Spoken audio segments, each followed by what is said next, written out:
हर माता पिता यही सोचते हैं कि हम अपने बेटे को कर्ज लेकर भी पढ़ा रहे हैं तो हो सकता है हमारा बेटा जिस दिन सक्सेस हो जाएगा वो कर्ज हमारे सर से उतर जाएंगे। तो वैसे हमारे पिताजी ने भी किया और हमारी बहन को पढ़ने के लिए भेजा, लेकिन वो शायद आईएएस बन के वापस नहीं आ पाए। उसकी हम लोग ने लाश देखी। हम लोग आईएएस बन के आते हुए देखना चाहते थे, लेकिन वो चीज़ हमने नहीं देख पाए। मम्मी और पिता की तबीयत अभी ठीक नहीं है? जी, मम्मी की तो बहुत ज़्यादा तबीयत गड़बड़ है। नमस्ते, मैं पल्लवी हूँ और आप भारत एक नई सोच देख रहे हैं। दिल्ली में जो कोचिंग हादसा हुआ वो आम इंसान जिसके भी बच्चे बाहर पढ़ने गए हैं उन सभी को इसलिए दहला कर रख दिया क्योंकि इतनी बड़ी घटना हो जाती है और जिम्मेदारी जिन पर आती है वो जिम्मेदारी ले नहीं रहे हैं। ऐसा समझिए कि कोई ऐसी गेंद है जिसको एक पाले से दूसरे पाले में डालने की कोशिश की जा रही है।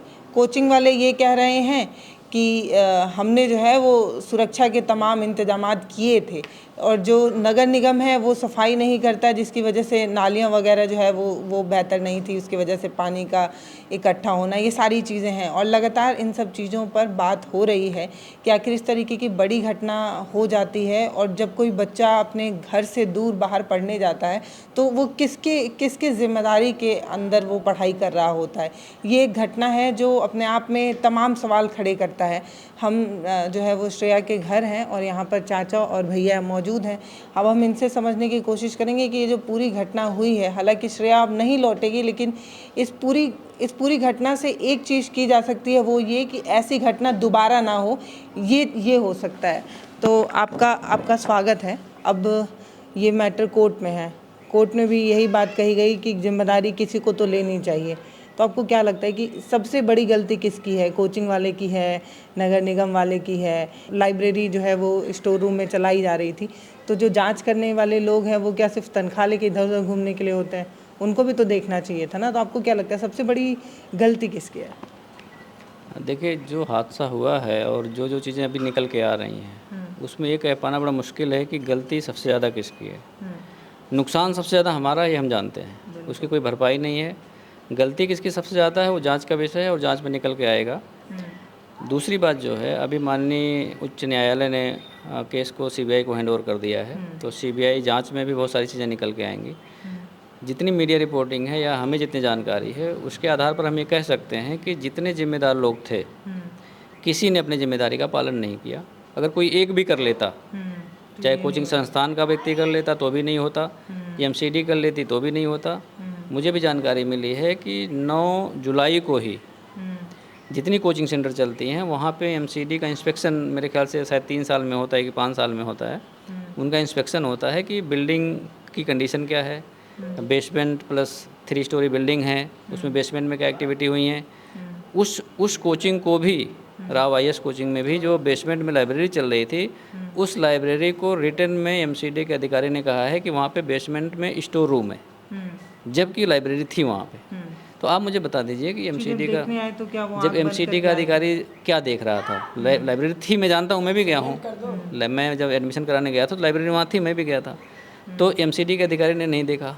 अब दूसरी बात रही नाले की सफाई की बात, ये तो ऑब्वियस सी बात है, नाले की सफाई होनी चाहिए क्योंकि आने से पहले तो हाँ बिल्कुल, जिस तरह से पानी का बहाव आया है कि इतनी ऊंची बिल्डिंग 10-11 फीट की और 3 मिनट के अंदर पूरी तरह से लबालब भर गई, तो ऑब्वियस सी बात है कि पानी का प्रेशर बहुत ज़्यादा आया। जो बारिश का पानी था उतने पानी से तो नहीं भर सकता, तो इसमें सीवर लाइन के बर्स्ट होने की संभावना है और नाले का पानी उसमें निश्चित रूप से आया है, तो उनकी जवाबदेही हो गई।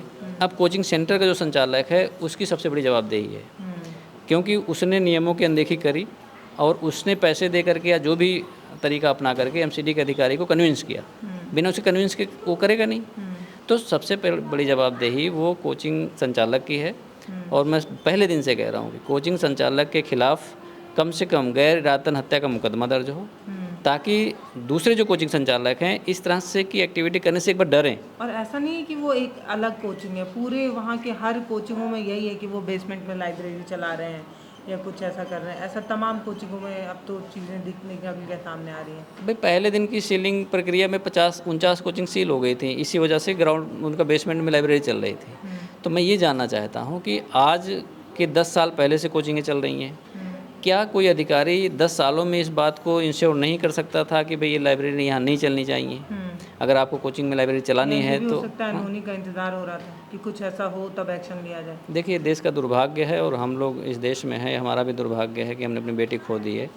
जब भी कोई बड़ा हादसा होता है तब जा कर के अधिकारी जागते हैं और कार्रवाई के नाम पे आपने देखा होगा कि हर बार कुछ न कुछ ऐसी लीपापोती कर देते हैं कि मामला ठंडा होने तक का इंतज़ार करते हैं। उसके बाद जिसको न्याय मिलना है, हम जैसा पीड़ित आदमी जब न्याय मांगने जाता है तो न्याय की प्रक्रिया कितनी लंबी है, ये बात बहुत अच्छे से आप जानती हैं। देश की अपनी न्याय व्यवस्था में आपका डिस्ट्रिक्ट कोर्ट होता है, फिर हाई कोर्ट होता है, फिर सुप्रीम कोर्ट होता है और आपको पता होगा कि 5 करोड़ के आसपास मुकदमे लंबित थे पूरे भारत के अंदर। और 2014 के बाद जो ये नई सरकार आई है उसमें तो और भी संख्या बढ़ गई है। तो अब जुडिशरी रिफॉर्मेशन की बात बार बार होती है, तो मुझे कहीं से मतलब कोई ऐसा सॉल्यूशन वाली स्थिति नहीं दिखती है।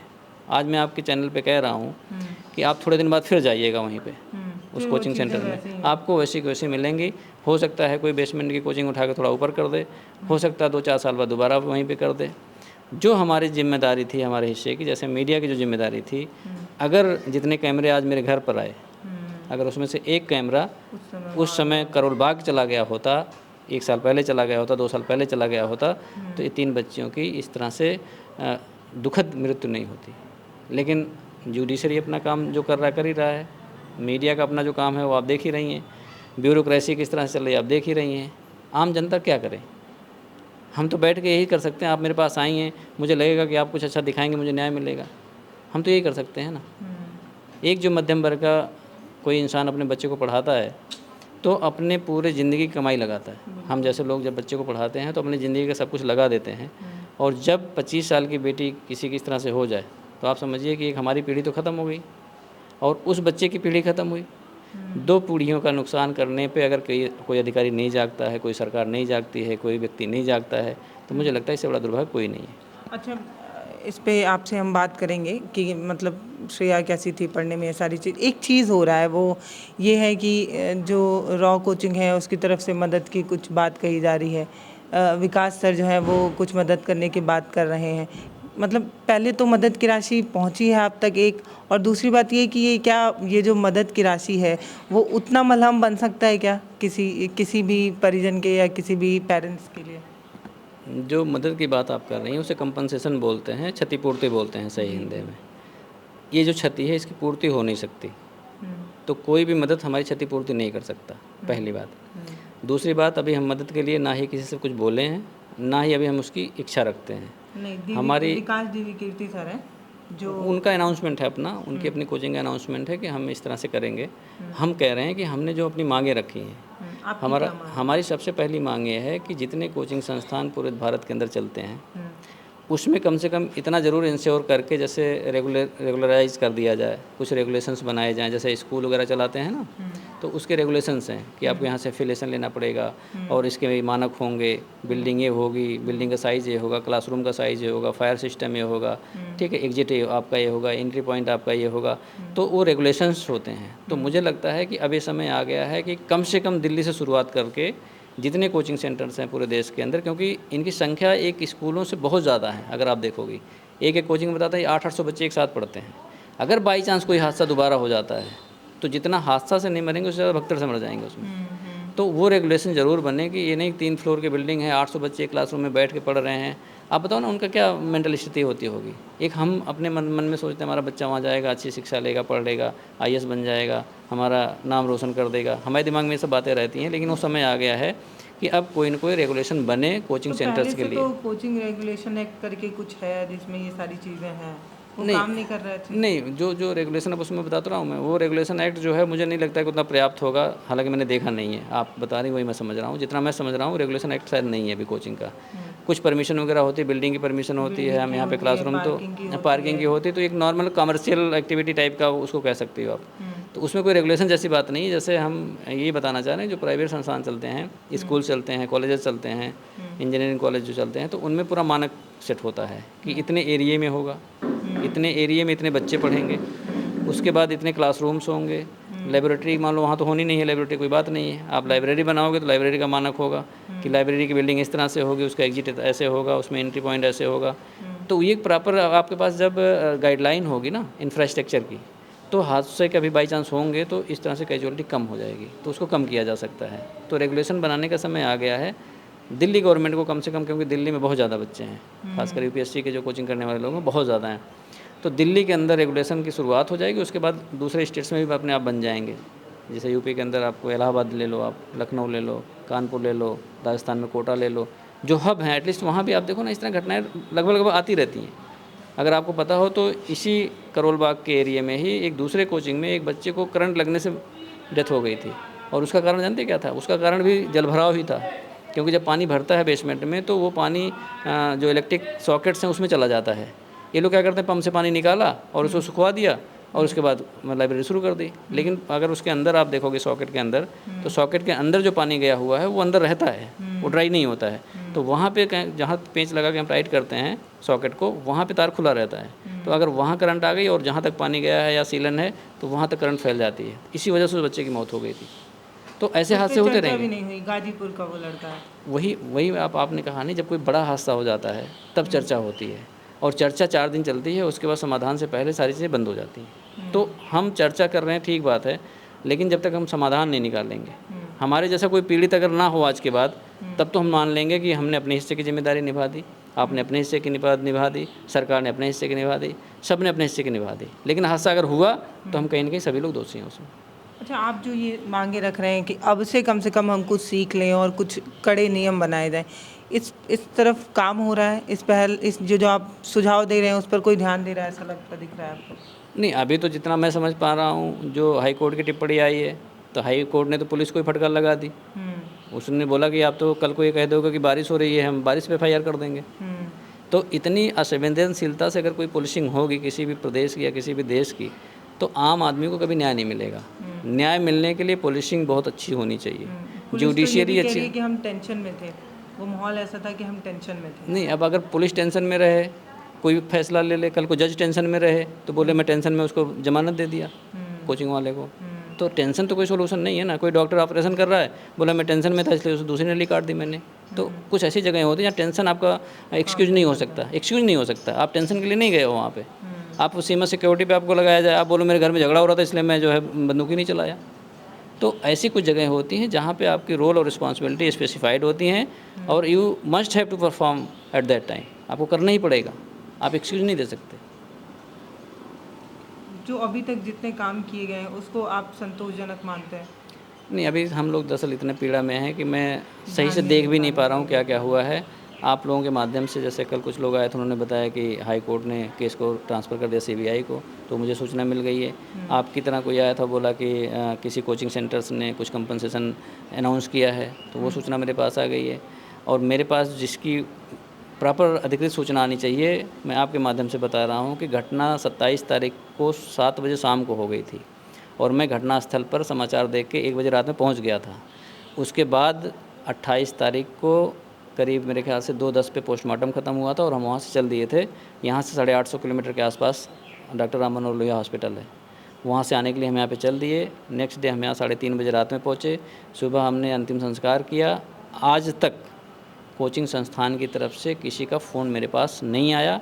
अभी कल किसी का फ़ोन आया था इस पे, तो मेरा फ़ोन कोई और भी उठा लेता है, मेरे साथ जो लड़का रहता है, तो उसने बताया कि उनके वकील का फ़ोन आया था, कल की बात बता रहे हो। तो आज तक तो मुझे अधिकृत सूचना ही नहीं मिली। तो जो आदमी इतना रिस्पॉन्सिबल नहीं हो कि जिसके कोचिंग सेंटर में 3 बच्चों की दर्दनाक मौत हो जाए और वो फ़ोन करके बता ना सके, दुख ना व्यक्त करे, उसके दुख मतलब उसके संवेदना से हमें कुछ नहीं मिल रहा है, वो कम सूचना तो बता देता। मैं अपने बच्चे को छोड़ के आया था वहाँ पे, तो इतना कटसी तो बनता ही है। मतलब भगवान के घर उसको भी तो जाना है, कहीं जवाब तो देना पड़ेगा। चलो सिस्टम करप्ट है, यहाँ जवाब नहीं देना, पर कहीं तो देना पड़ेगा। तो जिस आदमी के अंदर इतनी कटसी नहीं हो, तो उस पर तो इतनी कड़ी से कड़ी सज़ा हो ताकि उसकी रूह काँप जाए। ये श्रेया के भाई हैं, हम इनसे बात करते हैं। तो आप श्रेया के बड़े भाई हैं जी। कैसी थी श्रेया पढ़ने में? श्रेया पढ़ने में अच्छी थी, और हम लोग साथ साथ ही पढ़ाई किए हैं, स्कूलिंग वगैरह साथ साथ ही किया है हम लोगों ने। फिर उन्होंने ग्रेजुएशन के लिए चले गए वहाँ सुल्तानपुर, और हम ग्रेटर नोएडा चले गए थे।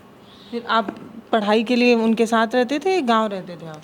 नहीं, मैं सेंट्रल यूनिवर्सिटी ऑफ हरियाणा से मेरा पीजी चल रहा था जर्नलिज्म एंड मास कम्युनिकेशन में। अच्छा। अभी जून में ही फाइनल हुआ डिग्री। अच्छा। तो इसके बाद उसके साथ में रहने के लिए जाने वाले थे, तो उसके पहले ही घटना घट गई। जैसे एक आपके साथ वो पली हैं, बड़ी हैं, आपकी अपनी बहन रही हैं।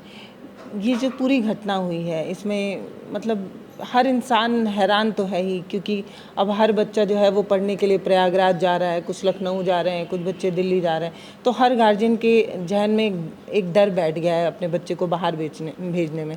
आपको क्या लगता है कि मतलब ये जो पूरी घटना हुई है इसके लिए आपको किसको आप जिम्मेदार मानते हैं? किसकी सबसे बड़ी गलती रही इस तरीके की घटना हुई तो? इसमें देखिए जिम्मेदारी तो सभी की है। अगर कोई भी अपनी जिम्मेदारी का निर्वहन करता तो शायद ऐसी घटना नहीं घटती। तो उसमें सभी को अपना जिम्मेदारी का निर्वहन करना चाहिए। हो सकता है उनका बच्चा भी उसमें पढ़ रहा हो, आज नहीं कल अगर जिम्मेदारी निर्वहन नहीं करेंगे तो हो सकता है कल को उनका बच्चा भी उसमें हो, ऐसी कोई घटना घटे। तो सभी को अपनी जिम्मेदारी का निर्वहन करना चाहिए और कड़ी से कड़ी कार्रवाई करनी चाहिए इस पर, क्योंकि वो ऐसा इलाका है जहाँ हमारी सिस्टर पढ़ती थी, वहाँ पे भारत का जो प्रशासनिक भविष्य तय होता है वहाँ से। अगर वहीं पे सारी चीज़ें वेल स्ट्रक्चर्ड नहीं होंगी तो हमारे भारत की जो प्रशासनिक सेवा होती है वो कैसे चलेगी? चरमराई व्यवस्था पैदा होगी। चरमराई व्यवस्था पैदा होगी, उससे और भी लोग पीड़ित होंगे। तो सबसे पहले वहीं सही करने की ज़रूरत है, क्योंकि वहाँ से पूरे भारत की प्रशासनिक भविष्य तय होती है, तो उसको सबसे पहले दुरुस्त करना चाहिए। तो जो ये कोचिंग है, ऐसा नहीं है कि इनके पास उस तरीके की व्यवस्थाएं नहीं रही होंगी, इसलिए इनको जो है वो स्टोर रूम में लाइब्रेरी जैसी चीज़ें चलानी पड़ी होगी। 1.5 लाख 2 लाख की फ़ीस होती है इन कोचिंगों की, इतनी महंगी फ़ीस है क्या? तो भी क्यों ऐसे जगहों पर लाइब्रेरी चलाई जा रही है? ऐसा नहीं है कि वो कोई और बिल्डिंग रेंट पर नहीं ले सकते हैं? मतलब आप देखे हैं वो लाइब्रेरी? नहीं, हम नहीं देखे थे, क्योंकि चाचा जी ने हमारा एडमिशन करवाया था, तो ये सारी चीज़ें देख के ही करवाए थे वहाँ पे। आप नहीं गए? मैं पहुँच नहीं पाया था कोचिंग पे, रूम पे गया था एक बार। पढ़ने में बहुत मेहनती थी। बहुत मेहनती थी। उसका अभी कुछ एग्ज़ाम हुए थे तो उसमें भी वो अच्छा नंबर पाई थी। तो मुझसे बोल रही थी कि भैया लगता है कि फर्स्ट अटेम्प्ट में प्री मेंस क्लियर हो जाएगा। प्री निकल चुका था? नहीं, फर्स्ट बार ही गई थी। वो बोली थी फर्स्ट अटेम्प्ट में ही लगता है क्लियर हो जाएगा, क्योंकि जो कॉपी वगैरह लिखी थी उसने वो कॉपी चेक करके उसका नंबर वगैरह बताए थे। तो उसने बोले थे 3 बच्चों का नाम वो बता रहे थे। उनकी चांसेस ज़्यादा थे। हाँ, उसमें इसका भी नाम था। स्वभाव की कैसी थी?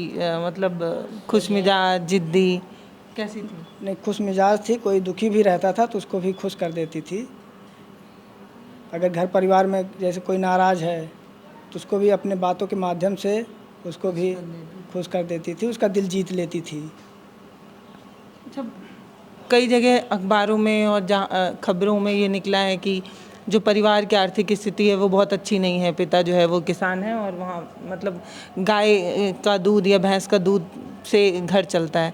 ऐसे में इतने महंगे कोचिंग में अपने बच्चे का एडमिशन एक गार्जियन इसीलिए कराता है कि कम से कम अच्छी पढ़ाई होगी, उसकी देखरेख अच्छी होगी, उसके बाद इस तरीके की घटना हो जाती है। जी, हमारे पिताजी बसखारी बाज़ार में दूध बेचते हैं और वो दूध बेचकर ही हम लोग को पढ़ाते थे। और हमको भी सेंट्रल यूनिवर्सिटी ऑफ हरियाणा में भेजे थे पढ़ने के लिए और उसका कोचिंग में एडमिशन दिलवाए थे।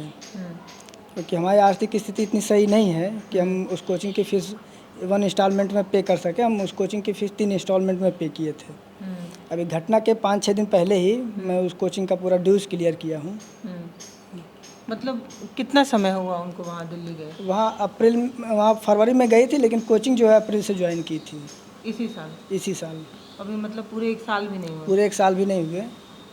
कितना समय मिला था आपको ये फ़ीस भरने के लिए? फ़ीस भरने के लिए ज़्यादा समय नहीं दिए, पर एक 1.5 महीने के डिफरेंस में हमने फ़ीस पे की थी। तो आपको लगता है कि मतलब ये जो पढ़ाई का इतना महंगा फ़ीस है वो परिवार पे एक तरीके की बहुत जिम्मेदारी के बाद पिता ने उसको भरा होगा, ये सोचकर भरा होगा कि बिटिया जब अधिकारी बनकर आएगी तो वो सभी कष्ट जो है वो कहीं ना कहीं कम हो जाएंगे या हम उसे भूल जाएंगे, लेकिन वो घाव और गहरा किया है कोचिंग माफियाओं की तरफ से, गहरा हो गया। हर माता पिता यही सोचते हैं कि हम अपने बेटे को कर्ज लेकर भी पढ़ा रहे हैं तो हो सकता है हमारा बेटा जिस दिन सक्सेस हो जाएगा वो कर्ज हमारे सर से उतर जाएंगे।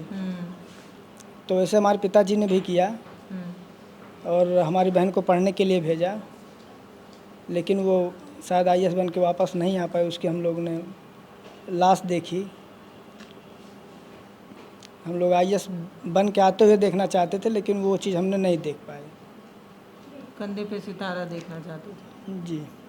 मम्मी और पिता की तबीयत अभी ठीक नहीं है। जी, मम्मी की तो बहुत ज़्यादा तबीयत गड़बड़ है। पिताजी संभाल ले रहे हैं अपने आप को। पिताजी संभाल ले रहे हैं थोड़ा।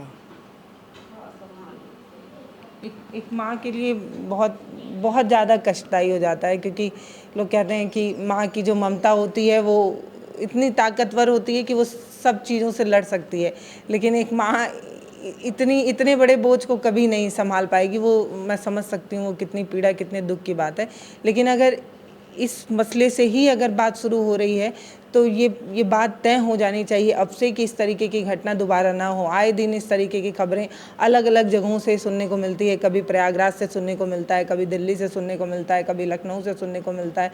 और इतनी महंगी फ़ीस लेने के बाद भी अगर ये कोचिंग वाले जो लोग हैं वो इतनी भी जिम्मेदारी नहीं निभा सकते कि हमारे जो बच्चे पढ़ने जा रहे हैं उनको ठीक तरीके की चीज़ें प्रोवाइड कर पाएँ। मतलब लाइब्रेरी, स्टोर रूम जैसी जगहों पर चलाया जा रहा है, ना एंट्री पॉइंट उतना बेहतर है, ना एग्ज़िट पॉइंट उतना बेहतर है। इस क्या मतलब कैसे चल रहा है? और जिनको देख रेख करनी है वो लोग भी, कहने वाले तो ये भी कह रहे हैं कि मोटी रकम लेकर अपने जेब में रखकर इन चीज़ों को अनदेखा कर देते हैं। तो बाकी अभी जो है वो सीबीआई के पास जांच है। सीबीआई की जांच के बाद ही पता चल पाएगा कि पूरी गलती किसकी थी, किसकी वजह से इस परिवार ने अपनी बिटिया को खोया है, और 2 बच्चे और जो देश के लिए कुछ बेहतर कर सकते थे वो आज हमारे साथ नहीं है।